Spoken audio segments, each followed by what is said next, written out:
నమస్కారం ఈటీవీ 360కి స్వాగతం. ముందుగా ప్రధానాంశాలు.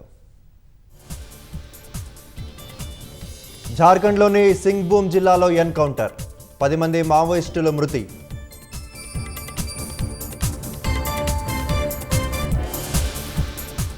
గ్రూప్ 1 పై హైకోర్టు తీర్పు ఫిబ్రవరి 5కు వాయిదా. తీర్పు కాపీ సిద్ధం కాలేదని వెల్లడించిన ధర్మాసనం. హైదరాబాద్ ఐమాక్స్ మైదానంలో గ్రాండ్ నర్సరీ మేళా ప్రారంభం. రసాయనాలు లేని ఆహార ఉత్పత్తులు భోజనంలో భాగం కావాలని తుమ్మల ఆకాంక్ష. రంగారెడ్డి జిల్లా యాచారంలో చనిపోయిన కుక్కలకు పోస్ట్ మార్టం. విషమిచ్చి చంపారంటూ స్థానికుల ఫిర్యాదుతో పోలీసుల చర్యలు. హైదరాబాద్లో ఒకే రోజు 18,000 తగ్గిన వెండి ధర.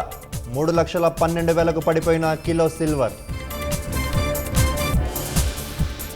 కర్ణాటక అసెంబ్లీలో 2 వ్యాఖ్యలతో ప్రసంగం ముగించిన గవర్నర్.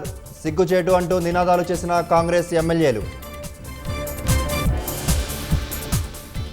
వెనజువేలాపై దాడిలో సీక్రెట్ సోనిక్ ఆయుధం వాడామన్న అమెరికా. మరే ఇతర దేశానికి ఇలాంటి టెక్నాలజీ లేదన్న ట్రంప్. ఐరోపా దేశాలపై టారిఫ్ల విషయంలో వెనక్కి తగ్గిన ట్రంప్. ఫిబ్రవరి 1 నుంచి అదనపు సుంకాలు అమలు చేయబోమని స్పష్టీకరణ.